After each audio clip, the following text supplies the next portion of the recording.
All right, let's make sure we got our VIP guest speakers. I see Jimmy. I think McCormick's on somewhere. Mike, are you on? Mike's on. Oh, there you are. There you are. Okay, great.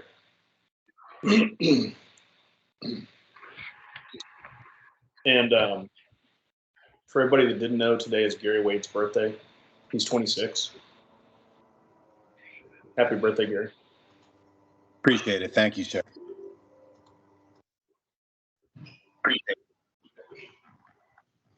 All right. We got 51 people on. Give it another minute. Then we'll kick it off. Mike, if you don't mind, is it okay if Jimmy covers this stuff first?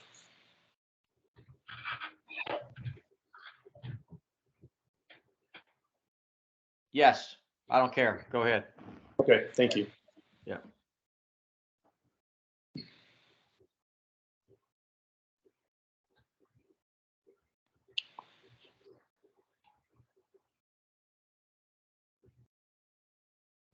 Okay, it's 7:01, so let's go ahead and get started. First of all, welcome everybody. I appreciate you guys taking time to out of your evening to join the ICWA. This is our first member call of the new season, and we've got two distinguished guests, pretty important people in our world. Mike McCormick. Mike is the Grand Poobah of wrestling officials, NCAA. I think that's his official title. And Mr. Jimmy Chung, Secretary Editor, NCAA Wrestling. So those are the gentlemen that are going to spend probably a good portion of tonight's call talking about different things, and we would certainly encourage everyone to ask questions. If you don't mind, what our plan is to put everybody on mute so it's quiet, so that there's no background noises. If you have a question, if you would please put that in the chat, we'll pick that up throughout the course of the evening and try to get as many of those questions put on the table for Mr. McCormick and Mr. Chung, and go from there. So without further ado, Jimmy, if you want to fire away. Yeah. Hey, good to see everybody. I have relatively brief things to go over. Mr. Conover has requested that I cover the frequently missed test questions, and that was number one. Number two, any rules interpretations which have come about by coaches or officials since the season began, and then points of emphasis of situations, calls, which of the rule interpretations being applied properly. So I'm probably going to punt on the third one to Dr. McCormick because that's really more of an application issue than anything else. But yeah, if there's any questions that come up, please feel free to ask. I'm assuming that everybody on the call is literate, but since nobody reads anything that I write anyway, I just thought I'd cover the frequently missed test questions. One of the test questions, when the test was originally published, had one correct answer, but there was a sense of urgency to get an interpretation out. And this, of course, happened while the test was still open, and it subsequently changed the correct test question answer. I wasn't going to go and look and see when everybody took the test, but this was, yeah. So basically, you could have given one of three answers, three of the five answers. You turned out to get credit for a correct answer. All right. And so translation, it was a freebie. 97% of the test takers were given credit for a correct response. If you're one of the 3%, I don't know what to tell you, but but the question was, wrestler A in the top position grabs the defensive wrestler's ankle, and the referee starts a 5-second count. When should the referee stop the 5-second count? So again, when the test opened, there was one correct answer, and that was A, when the offensive wrestler releases the hold. But the SRE article number 2, which is posted on RefQuest, shows that, hey, there are two other situations when the count could stop. One is if the defensive wrestler is turned onto his back, and that is defined as 90 degrees or less. So that would be one situation. Or when the offensive wrestler releases the hold. Okay, those are the two situations there. This kind of mirrors the interpretations for the side headlock and what have you. But again, just understand and know that those are the two situations there where the count would stop. One thing just I wanted to kind of reiterate to everybody, there is an interpretation out there for exceptions to when a 5-second count needs to be started when the ankle is grabbed. That is in the bow and arrow position. That is the only exception right now, okay, as it stands. I am working on an interpretation. I'll talk about that in a little bit. But just to be clear, top wrestler grabs the defensive wrestler's ankle with his hand, you're counting, okay? The only exception is the bow and arrow. And again, SRE Article 2 addresses that situation where we are going to give the top wrestlers the opportunity to improve and advance their position. All right. So that being said, we'll move forward. Question number 2. I've been accused of like, oh, you're trying to plan a gotcha question or whatever. Not really true. By rule, the question is, by rule, the second referee is permitted to penalize a coach for control of mat violation. And, a lot of people, I think, kind of got hung up in thinking about the process, right, where it states in the book that you as the second official would go and notify the lead official that hey, Coach A committed a control of mat violation or something that would warrant a control of mat violation. And that is all well and good. And that is all very, very, very true. Okay.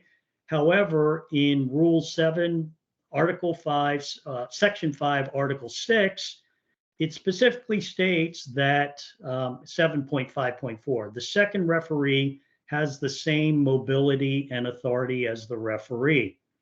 So here's the simplest example. Dr. McCormick is officiating a match.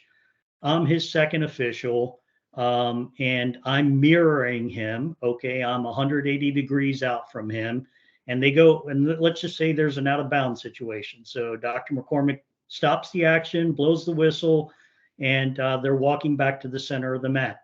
For whatever reason, Dr. McCormick's back is turned to the corner, the coach's corner of wrestler A, and wrestler A, the coach of wrestler A decides to flip him the bird.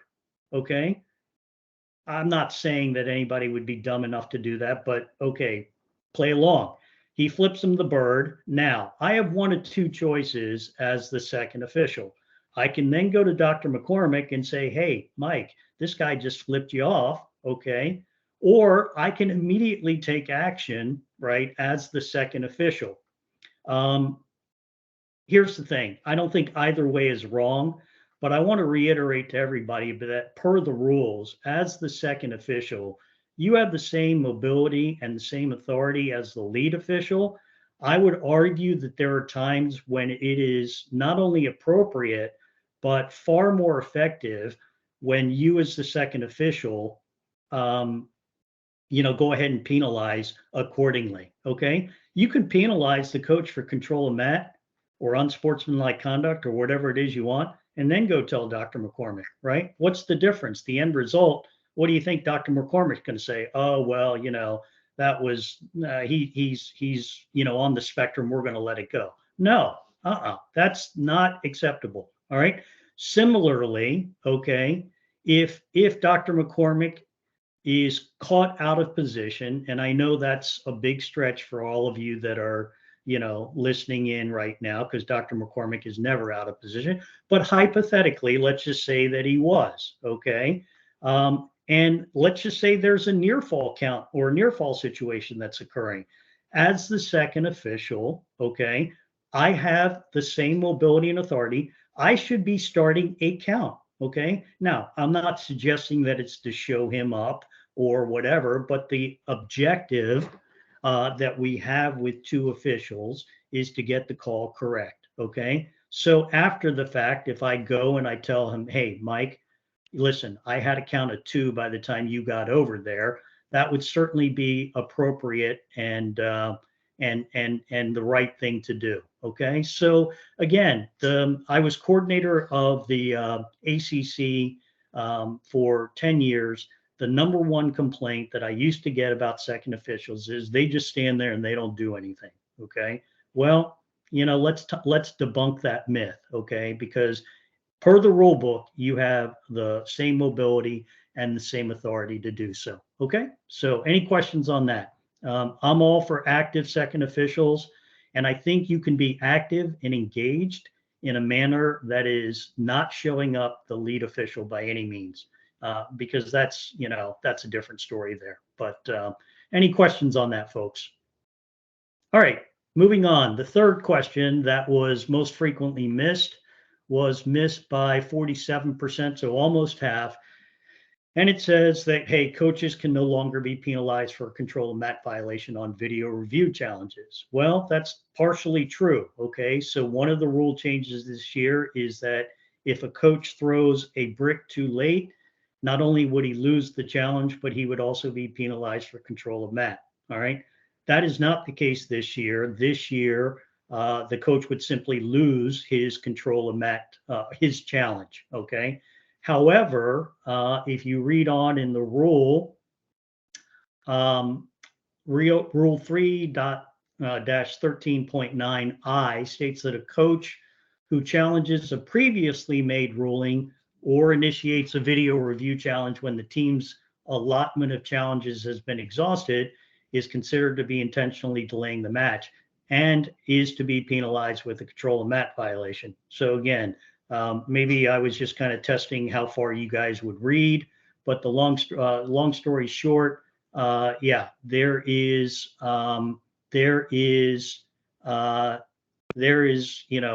coach can be penalized on a video review challenge.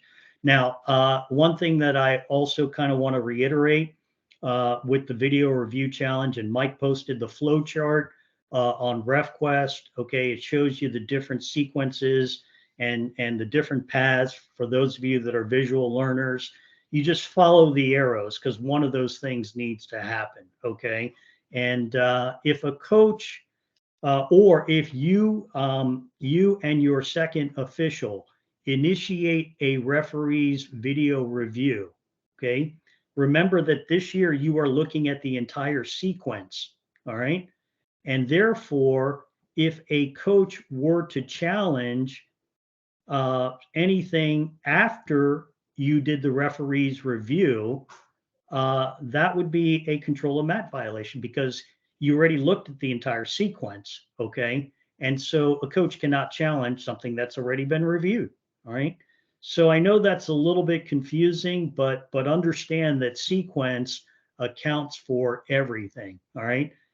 Conversely, though, if a coach throws a brick to challenge something and you and your second official initiate a referee's review, okay, the coach would get his brick back. Okay, there's not double jeopardy, if that makes sense. So is everybody kind of clear on that? I know that that's a little bit different than how we've done things in years past, but yeah, this is the time to ask.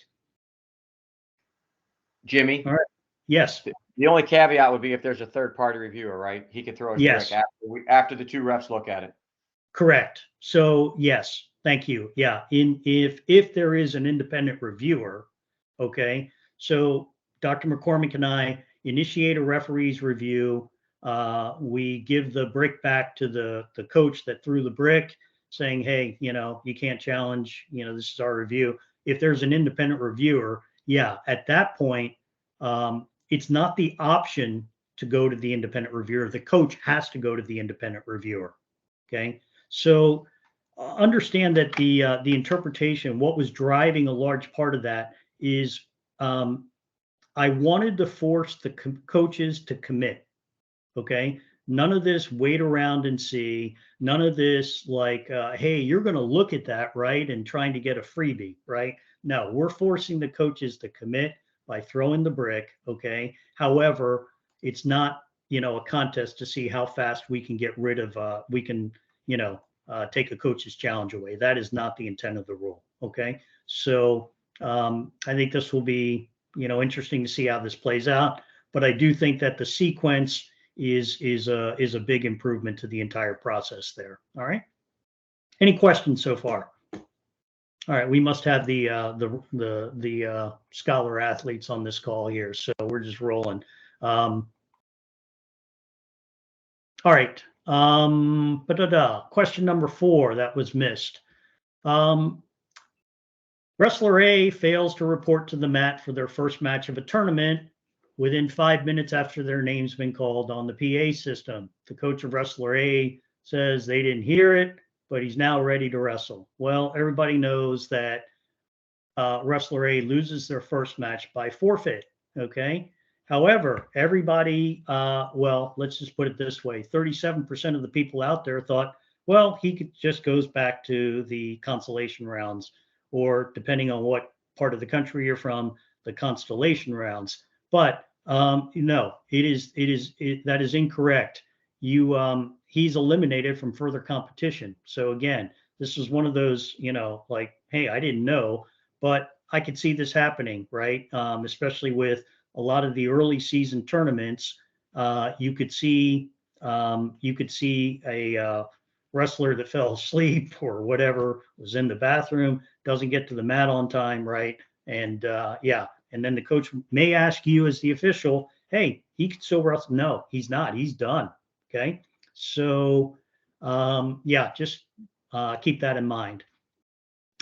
Last one, again, kind of addresses video review, specifically the sequence. So we have a no score in the match, wrestlers are neutral, and a scramble situation occurs. The referee awards a takedown to wrestler B, who's now up 3-0.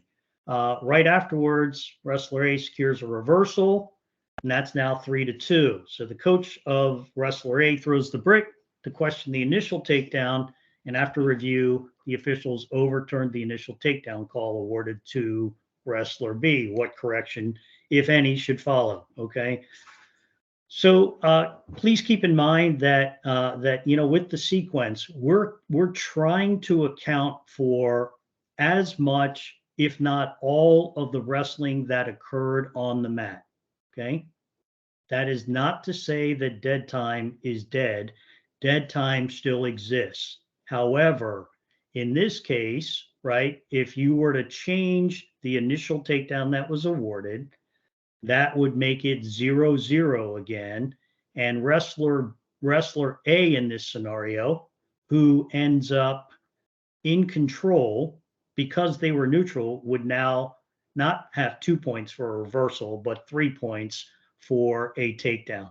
Okay. So keep in mind that, the sequence can change. Reviewing the entire sequence can change the score, and it can change, riding time and a number of factors. Okay. However, please do not make the mistake of simply saying, oh, nope, there was no takedown. We're going to declare dead time and then start it from that point. That was last year's rule. But keep in mind, this year, you need to account for all or as much of the wrestling that took place. So is that kind of straightforward for everybody? I'm sure that we'll get more familiar with this as the season, progresses here. But for 35% of the people out there, they didn't know. Okay. So anyway, that's that. So that was it as far as the top 5 missed questions. Are there any questions on any of the other test questions or whatever? Not that it's relevant now, because if you're on the call, you passed and you're registered and all that good stuff. So, all right, moving forward. Let me see here. Yeah. Any interpretations that are pending? Yes, there are several, probably be coming out here within 2 weeks. I really want to try and instead of like printing interpretations every time I come up with one, kind of got to stagger it so that, we have several interpretations at one time as opposed to moving forward. One of the ones addresses stalling by ankle rule, the situation specifically, and probably Dr. McCormick may talk about this a little bit, but is what happens when you have on the mat a bent Turk situation, okay, and the top wrestler grabs the ankle. Kind of similar to a bow and arrow, kind of aligns more with a back bow. Very effective. It's only going one place, so I am kind of kicking that around a little bit. Another one is on the video review sequence. If a call is changed, so for example, you end up going to review and you end up changing, let's just say in live time, you said, hey, no takedown was awarded. On review, you're saying, oh, takedown to wrestler A. Okay, so now you have a takedown situation, but wrestler A's hands are still locked. Okay, then the question is, well, what happens there? All right, and so I'm working through that a little bit. It's not quite as easy as everybody says, because everybody says, oh, well, you can't penalize it because he didn't know he was in control. Well, if you use that logic, then you could say, well, he shouldn't get a takedown because he didn't know he was in control either, right? So, and it's not quite that simple, but there's a lot of nuances that need to be considered. And what if there was imminent scoring? What if there was that? What about the intent of the sequence, which is, again, to negate the need to wrestle, re-wrestle any live wrestling that was taking place. Okay, so there's a lot of different things to kind of that I need to kind of think through.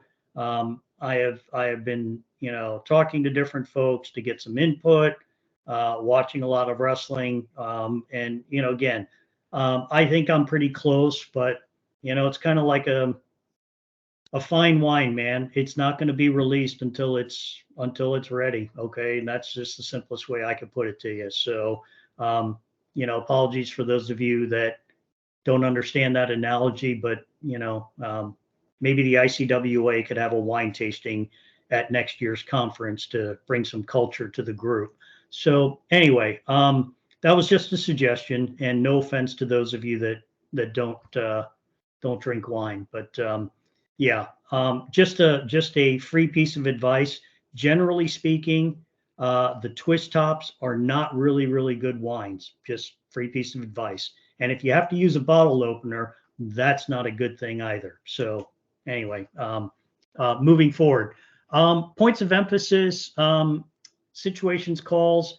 I really I went up to watch wrestling live the past 2 weekends. I think it's been, the officiating's generally been pretty good. I would like to just remind everybody that, what, stalling is alive and well from the wrestling that I've seen. Okay, so again, giddy up, load up them stalling guns and start shooting early. Okay, I am a big proponent that early stall calls will set the tone. And I saw a couple times where the officials waited, and just from an optics standpoint, it didn't look good. And again, so but again, that's more Dr. McCormick's area. So yeah, I'm pretty much done with my things. Just one last thing: if there are any questions on specific rules or interpretations, please feel free to reach out. Okay, if I can pick up, I will. If not, I'm pretty good about getting back to you guys. So yeah. So anyway, any questions for me before I sign off? My parole officer required that I come in person tonight, and I got to go and do something into a cup. So I don't know what to tell you, man. That's why I got to hop off. So. Jimmy. All right. Well, I appreciate you having me. Enjoy the rest of the meeting. I'll be traveling east this week, so I'll be at the Navy Classic on Saturday and the Keystone Classic on Sunday. So if any of you are working there, come up and say hey. Otherwise, I'm sure at some point our paths will cross this season. So good luck, guys. Thank you much. Thanks so much, Jimmy. Have a good night. Appreciate it. Thanks, Jimmy. All right, Mike, you want to cover all the other important things that are going on in the first Sure. couple of the season? Yeah. So first of all, look, man, if you have a question, if you want to save them to the end, that's fine. You guys that know me on the call, it won't hurt my feelings to interrupt. So feel free to pop in. As far as the videos that I posted since you guys had your meeting, well, let me back up. I posted 3 today that went up. I don't know how many of you saw them. And those were kind of from this weekend. I was in Bethlehem at the journeyman dual meet thing on Saturday and the individual one on Sunday. I had another coach send me 2 clips today. And kind of what I intend to do throughout the course of the season is just post live wrestling. I think it's very, very hard to recreate situations in a stale wrestling room with my son and one of his buddies and try and make it look like it really looks. And so the videos that I posted today, I did my best, and the NCAA did our best. I don't want to put the guys on blast when they do something that I don't really agree with. But I certainly think it's worthy to be shown to the rest of us so that we can learn from them. So we tried to zoom in as much as we could so that you can only see, from the chest down and you don't see who it is. And maybe if the person watching is the one who blew the whistle, he might be the only person that knows. I don't know. But I spoke to him before I posted it. So if you didn't see him, go look at him. But one was a Jonesy tilt that if you don't know what a Jonesy tilt is, watch the video. You'll see it. The Lock Haven kid did it to an Arizona State kid, and it was clearly 2, and it was clearly back points. And the official, for whatever reason, man, just didn't feel the control was there and started a neutral danger count. And by the time he awarded the takedown, the kid had come out and, he was about not 80 degrees, but not for near fall. And so the kid got the takedown, but no near fall. Kid loses the match.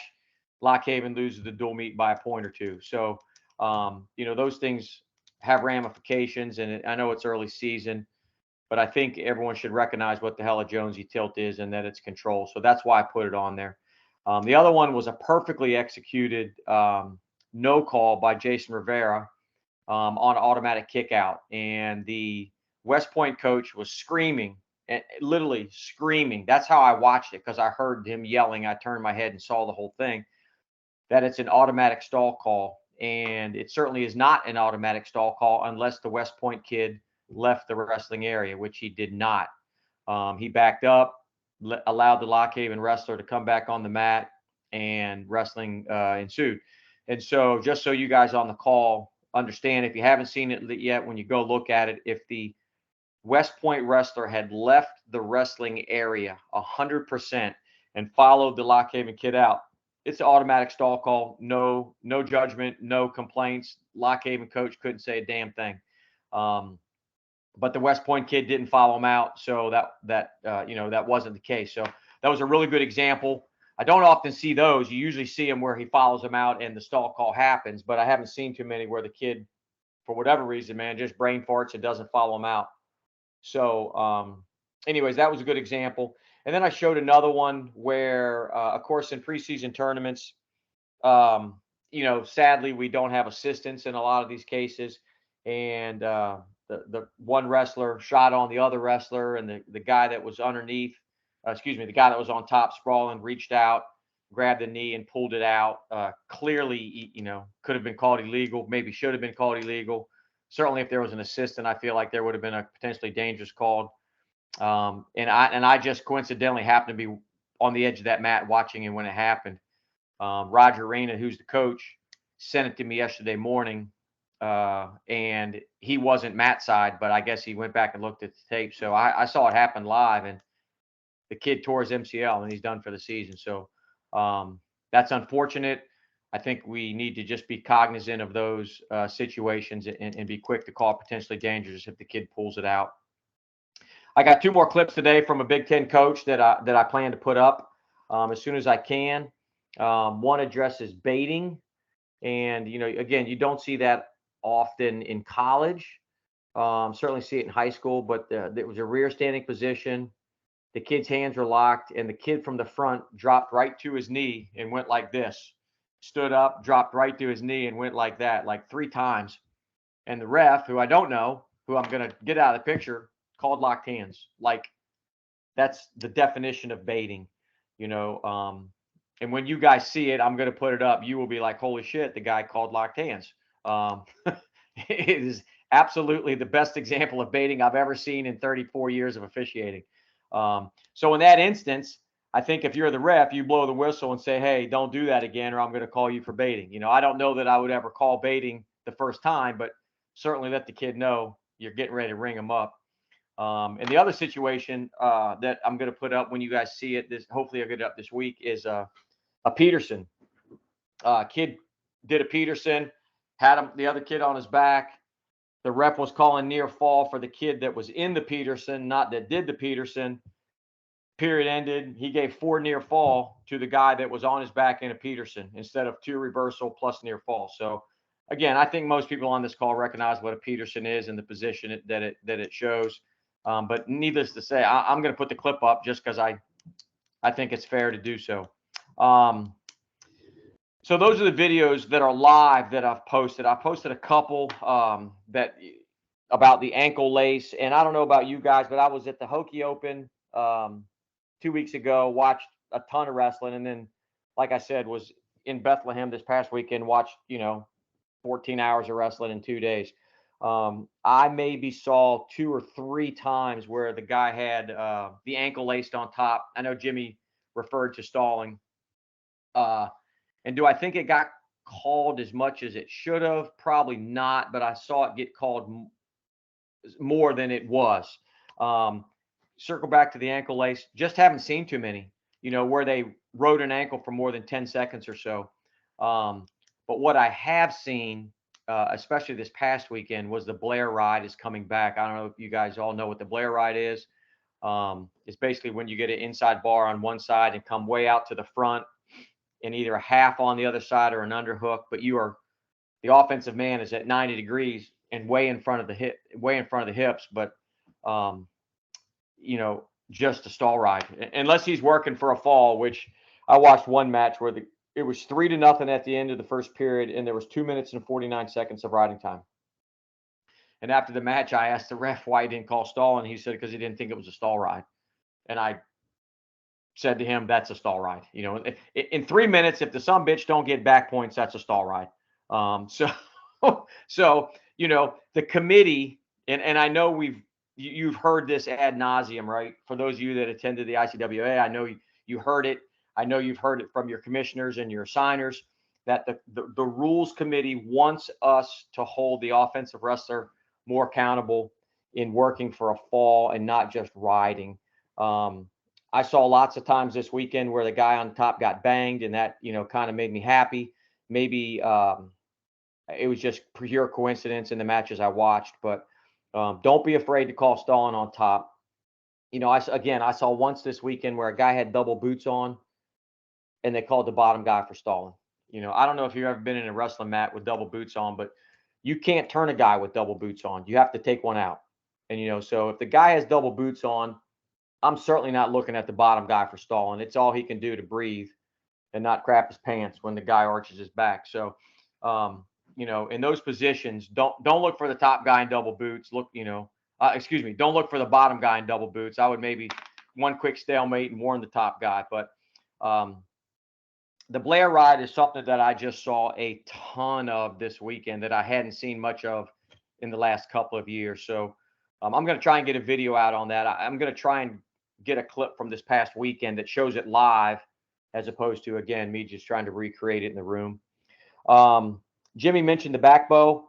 I saw 2 in the last 2 weekends. I've seen 2 of them. I don't know how many guys on this call have or had to call it, but it seems to be working where we allow the guy to kind of advance or progress towards near fall.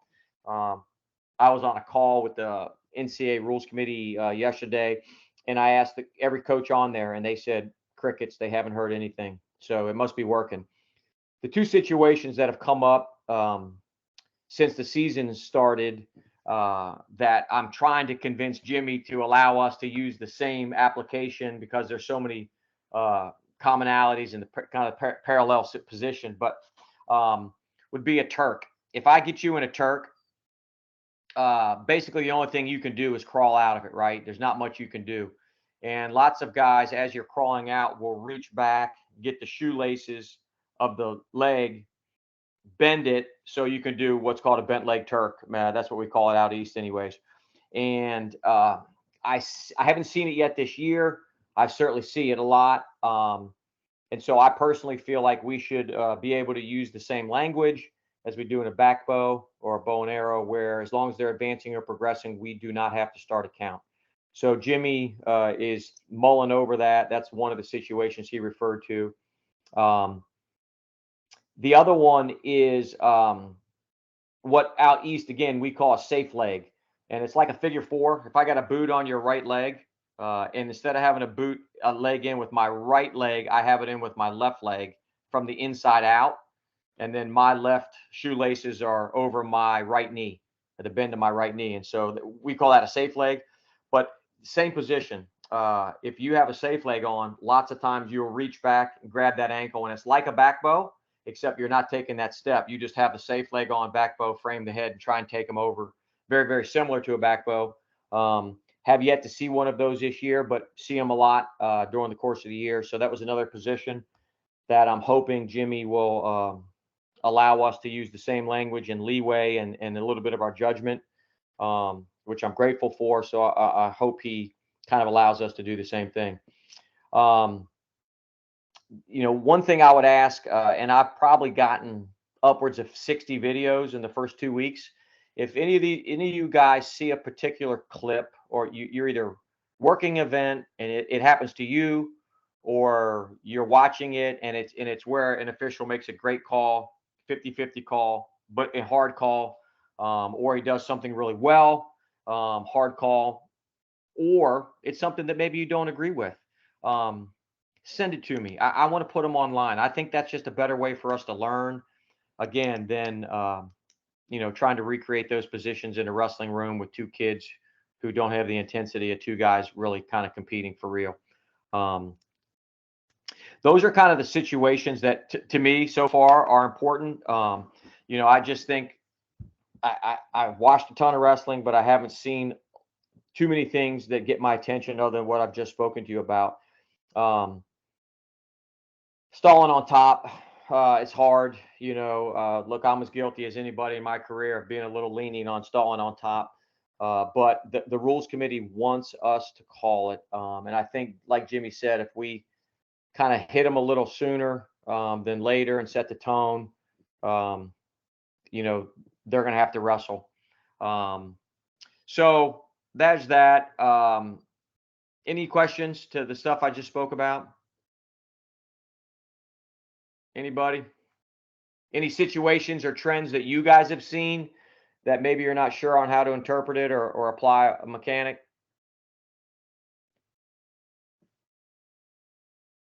Nobody. Yeah. Hey, Mike.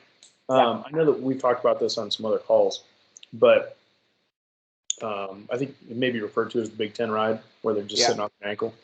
Yeah. How much of that have we seen so far this season? I said that a minute ago. I haven't seen much of it. I've seen maybe 3 or 4 kids do it. And honestly, they did it for 10 seconds and then got out of it. Look, it's a game. The kids know it. The coaches know it. We know it.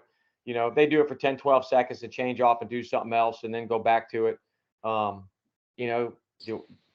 They're giving the bottom guy an opportunity to clear his hips if they're not hanging on that thing for 40 seconds like we've seen in the past, and so I haven't seen a ton of it, but I've only been to 2 events. I've watched a couple of matches.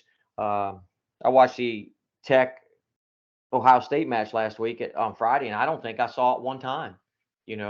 I recorded it and I watched it live, but I just haven't seen a ton of it. I don't know. Have you? I haven't seen anything at the couple of events that I've been at. I mean, I think the message got out. If you're going to do it, you better do something different after about 10, 15 seconds. Yeah. You can't just hang there like they did in the past. So, any situations, questions, concerns so far in the season with video review on the sequencing? no, I don't think they had video review at the Hokie Open or Southeast Open. And this past weekend, there were lots of reviews, but none that were that involved the situation that Jimmy was talking about. Look, we knew that was going to happen. It happened already. We knew it was going to happen. It happened. Jimmy's just sitting on it, digesting stuff, and trying to figure out what the hell he wants to do. And so the situation that, you know, he feels strongly that the committee wants that the sequence trumps anything else. Okay. And he certainly allowed that opinion. But what he referred to, and I don't know if everyone caught on, is if we were in a scram, if Pat Fitzgerald and I were wrestling and there's a big flurry and we go out of bounds and there's a no call. In other words, no takedown was given. My coach throws a brick and the referees go look at it. And my coach thinks I had a takedown at 5 seconds or 4 seconds. Then you go and look at it. And at 4 seconds, the referee says, oh, you know what? Mike did have a takedown. And so they award the takedown. But for the last 3 seconds of that flurry, my hands were locked the whole time because I thought I was neutral. Because, oh, by the way, and I've said this to Jimmy, you know, as officials, we're yelling neutral, neutral, neutral, right, to let the guy know that they're neutral. And so he thinks he can lock his hands. But when we go look at it, we're like, daggum, Mike did have a takedown. We missed it. And so you award the takedown at 4 seconds. You fix the riding time. But what? My hands were locked the whole time. The whole time, because I thought I was neutral. And so do you penalize a guy for locked hands when he didn't know he had the takedown? Or do you stop it when you award the takedown because his hands were locked, put 3 seconds or 4 seconds back on the clock, and re-wrestle that 3 or 4 seconds? And as of today, Jimmy's opinion is no, that you award the takedown, award the locked hands, and fix the riding time. And so I don't know what's going to happen other than I've begged that the cleanest thing to do is stop it if you change a call that awards points to a wrestler when he didn't know he had points. My opinion, you should stop it right there, put the guy down, fix the riding time, and go on. I'm not sure I'm going to win that battle, but I think that would be easiest for us as officials if that happens. There's a few other situations where, what if I take you down, I lock hands around your waist, the ref doesn't see it, and then I pin you. And the coach of the kid that gets pinned throws a brick. Well, in that instance, certainly the guy on top can't benefit from near fall and or pin after locked hands. And so I think in that situation, Jimmy's going to go back to, okay, when he locked his hands, you give a point and you start down because you can't get near fall after you locked hands. So I'm not losing sleep over it, but I don't think it's going to go the way I want it to go, at least in one of those situations. But I'm battling for you guys. Trust me. I'm trying to do whatever is easiest for us and less decisions for us and keep us out of skillet as much as we can. But I don't know that it's going to happen. The other thing is, I don't know how often it's going to happen, period. I don't know how often we're going to award a takedown in a situation where we didn't. And, oh, by the way, then there's an illegal hold. I don't know. But that's one situation that Jimmy kind of referred to that is going to be coming out soon, hopefully sooner than later, just because we've had lots of conversations about it, and there's important wrestling that's meaningful to these kids and these teams that's already taken place. So I hope he gets it out here pretty soon. But hey, Mike, hold on for a second. Pat, did you have a question? Yeah, Mike, where's the pushback coming from that? Is it just from Jimmy, or is he speaking to the committee on that? Dude, I live on the damn phone now, so I'm on the, it's horrible. But I don't know.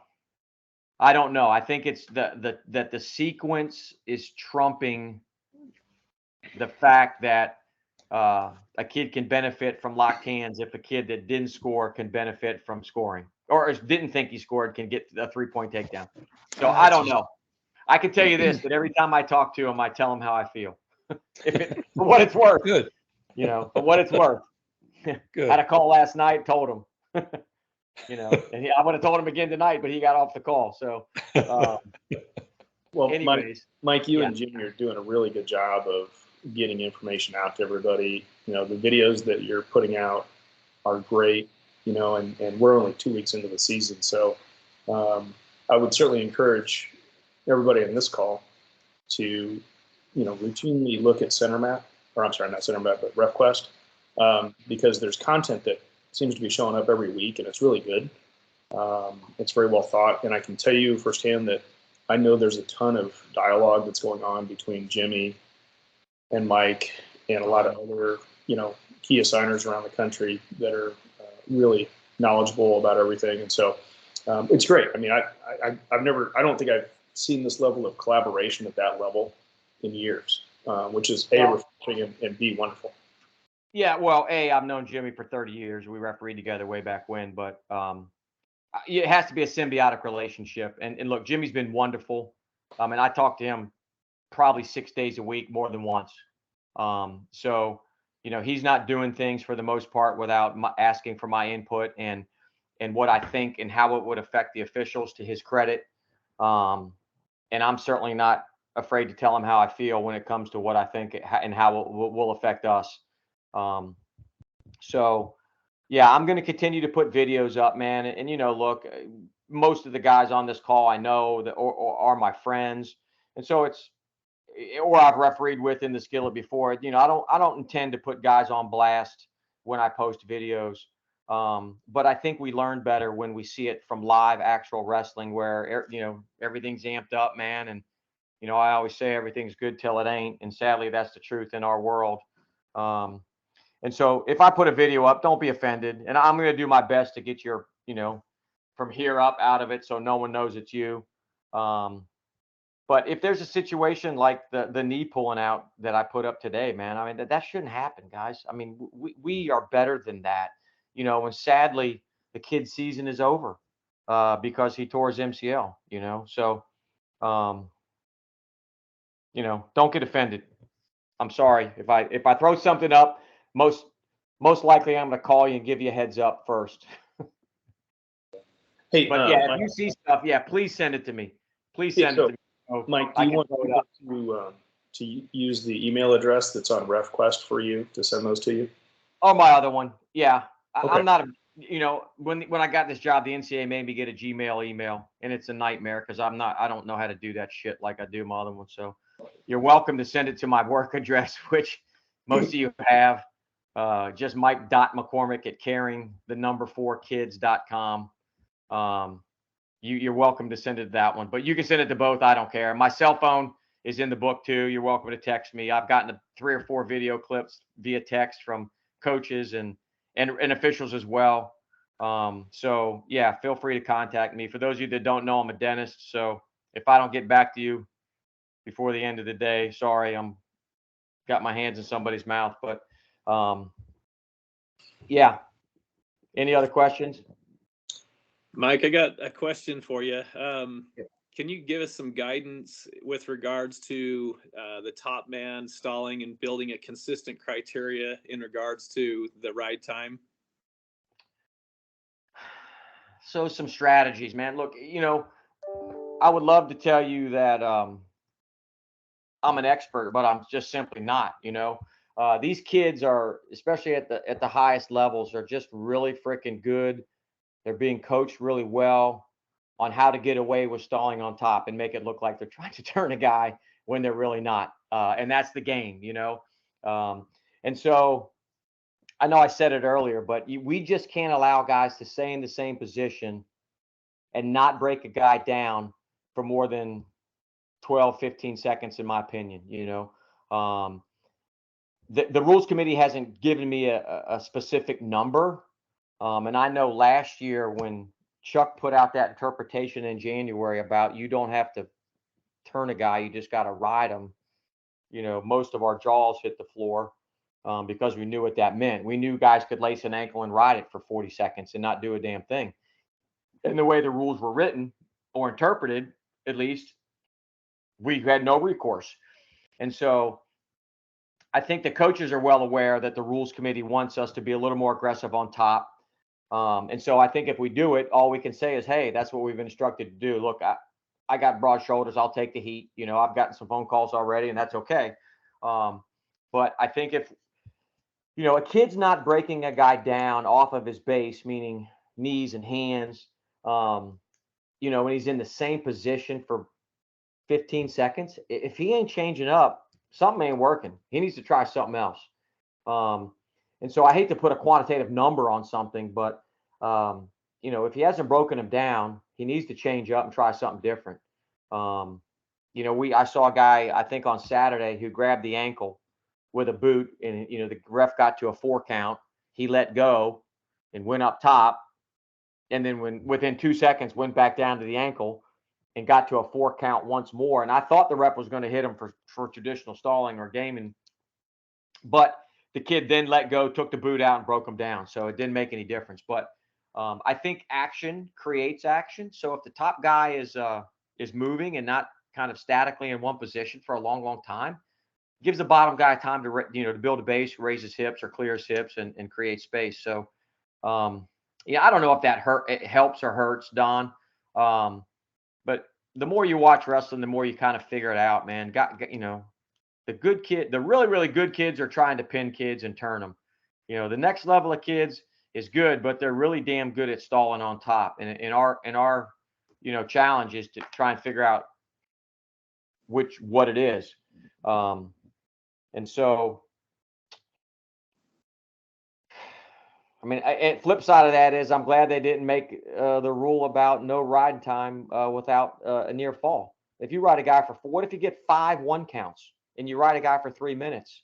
I mean, it's not easy to ride a grown ass man for 3 minutes, So I'm glad they didn't make that the rule, because I think 90% of the guys would just let them up. I think they would screw around until they get a minute and then let them up and just wrestle on their feet. So I'm glad they didn't go that far, because I think it would have lost, one of the 3 phases of wrestling that folk style has. But yeah, I don't know. Pat, what do you think? Who else is on here? Kenny? Yeah, I think Kenny and Hags are on. Hags? I think that as long as the thing, going, that's what I'm looking for. I agree with you. I mean, and your verbiage improve or whatever is going to encourage that. If they don't, then shame on them. Yeah. Yeah, I mean, we can't definitely be a topic for discussion in the pre-meet. Yeah. Say, guys, this is where they're looking at us, and it's stalling on top. So if something's not working, you need to be changing off. Yeah, and that's just good preventative officiating. I know it's a little hard these first couple of weekends when there's tournaments, and a lot of these open tournaments have kids that have no business being there, wrestling kids that are national champs. So it's some of the matches are a little mismatched, but as we get into the dual meet part of the season, I think that's certainly a topic that I would talk about in the locker room to the coaches and the kids, that look, hey, the committee, remind the guys that you're being evaluated, even if you're not, remind them, tell them that you are, and that the committee wants the offensive man to work harder towards near fall, and that we've been instructed to call stalling more. And if they don't like it, give them my phone number. I'll be happy to tell them. So I think if you say that and then do that, that's okay, and so, look, no one's going to call it exactly the same way from weekend to weekend. None of us are absolutely clones of each other. We all think a little bit differently. And so from one weekend to another, if they see it called, a little bit differently, that's okay. I have no problem with that. But if you kind of warn them, so to speak, in the locker room that, hey, I'm going to probably call it a little more than I did last year, especially if you're familiar with a coach, I see nothing wrong with that, and if they have a problem with it, like I said, they got my contact info. That's what I've been instructed to do by the rules committee. That's why I'm telling you guys to do it. Whether that translates to more offensive stalling calls. I'm sure some dude at the NCAA is tracking that. We'll find out in March. But until then, we just can't let guys sit on an ankle and get 30, 40 seconds of riding time without breaking a guy off his base like they did last year. That's all.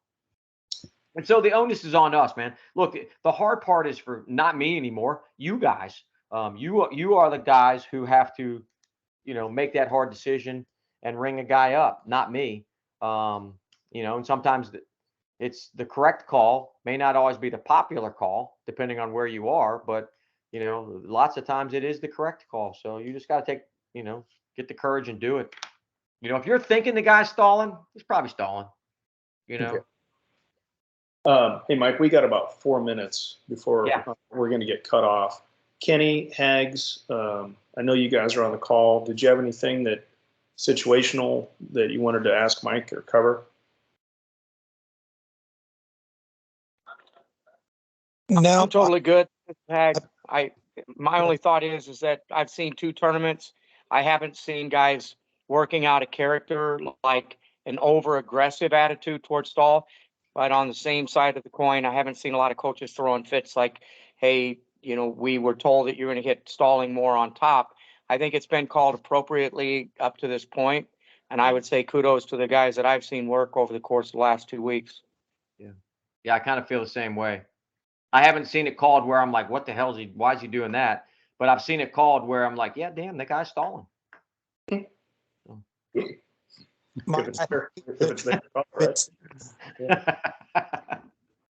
guys been doing a really good job at making their count pretty. The near fall's been really, really good that I've seen.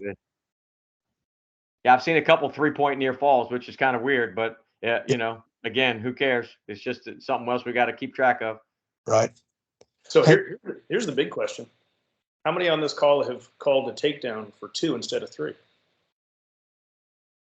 Half y'all some bitches better raise your hand because first weekend. I did it Everybody. There needs to be a pizza fund.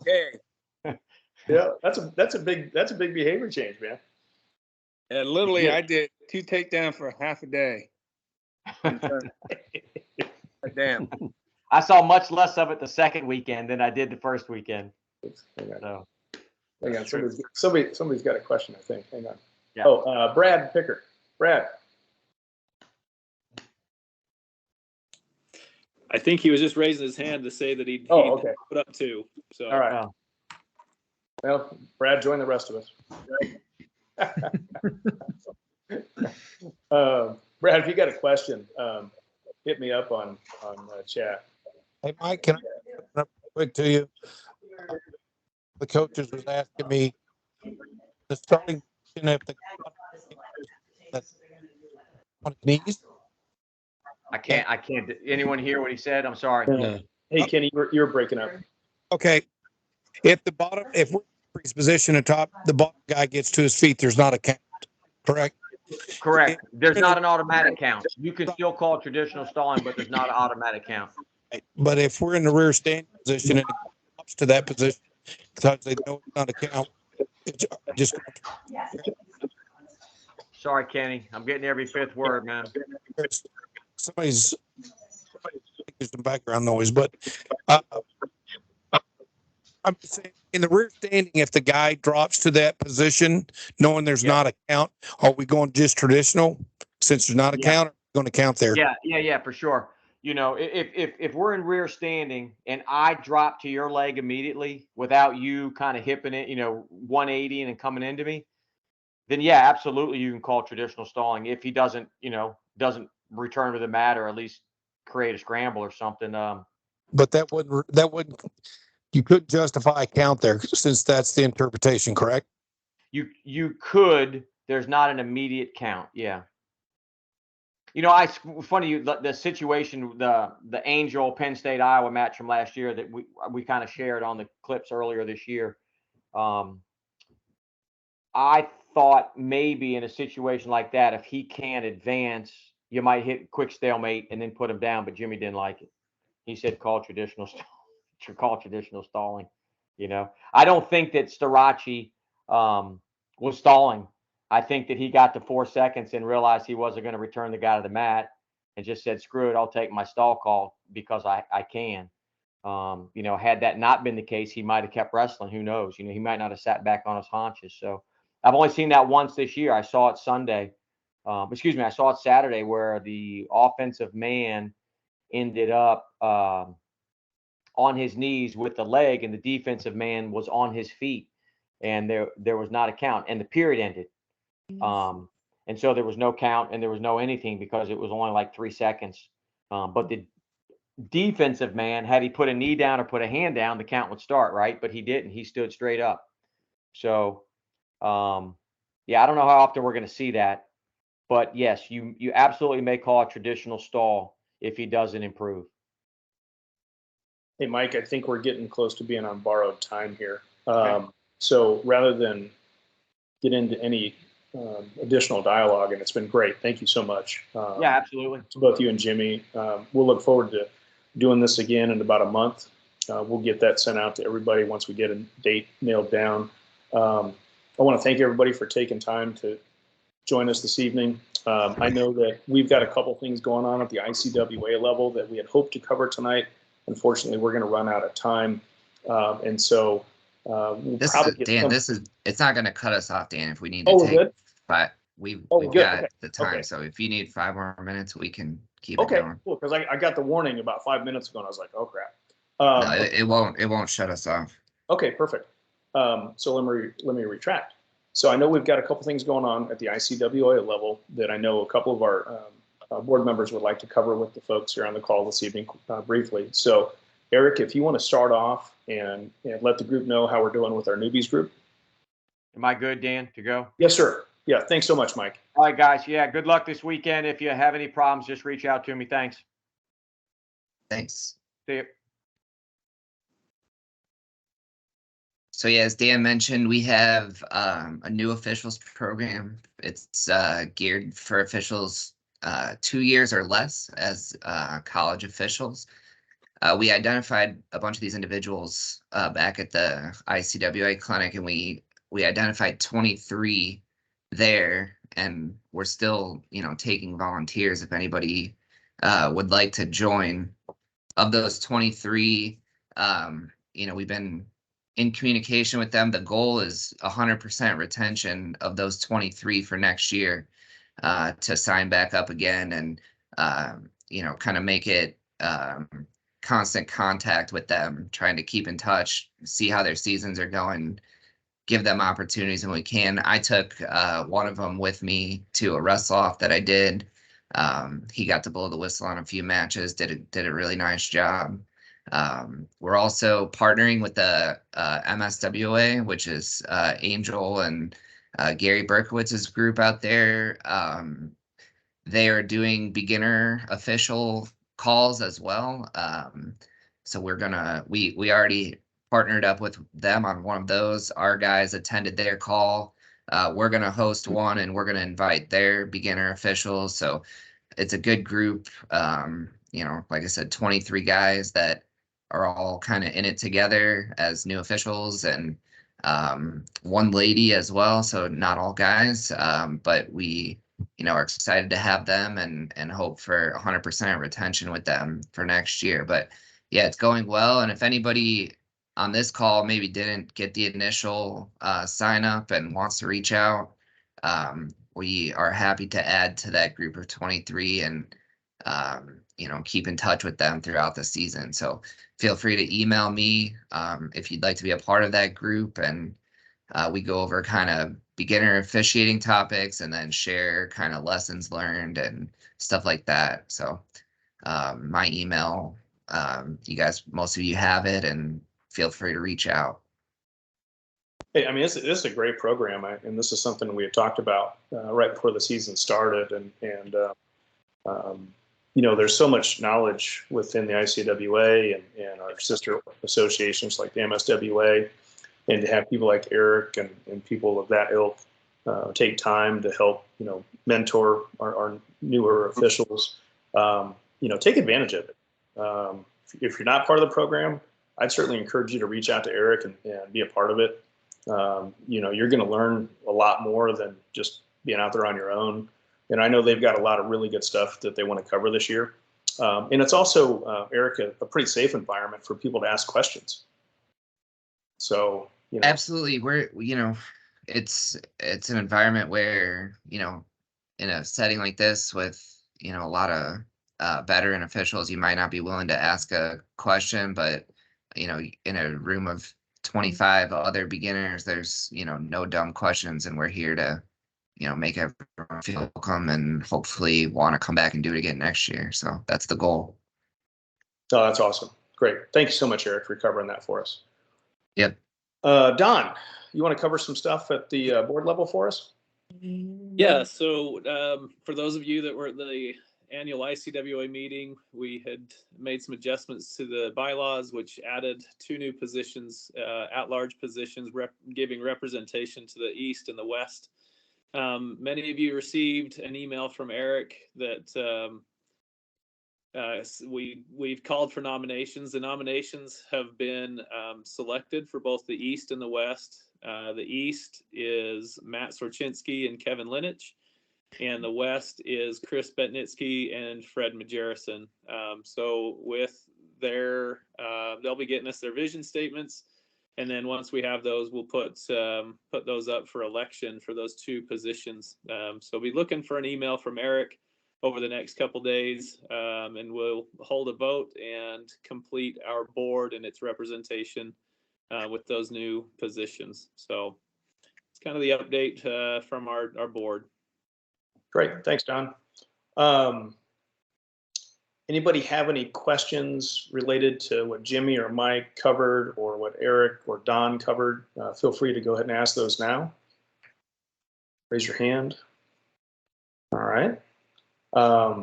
Thanks again. We've taken a little bit over an hour of your time this evening. I hope it was certainly well worth it. It's an amazing opportunity for us to have Jimmy and Mike join us each month and cover stuff. I mean, those guys are talking constantly about all sorts of situations, and it's awesome to see. And I think it's really going to help all of us come up with cleaner interpretations and how to call things and so forth and so on. Just a final plug, please make sure you're actively checking RefQuest, because those guys are active on putting stuff out there, and it's really good content. And you heard Mike talk earlier tonight. I mean, he's getting videos right now, and it's only going to get better as the season goes on, because we'll have more content, more information to discuss. So with that, I will go ahead and sign off for the evening. Thanks again for taking time to join us, and we'll look forward to hosting you guys again in about a month. Have a good Thanksgiving, everybody.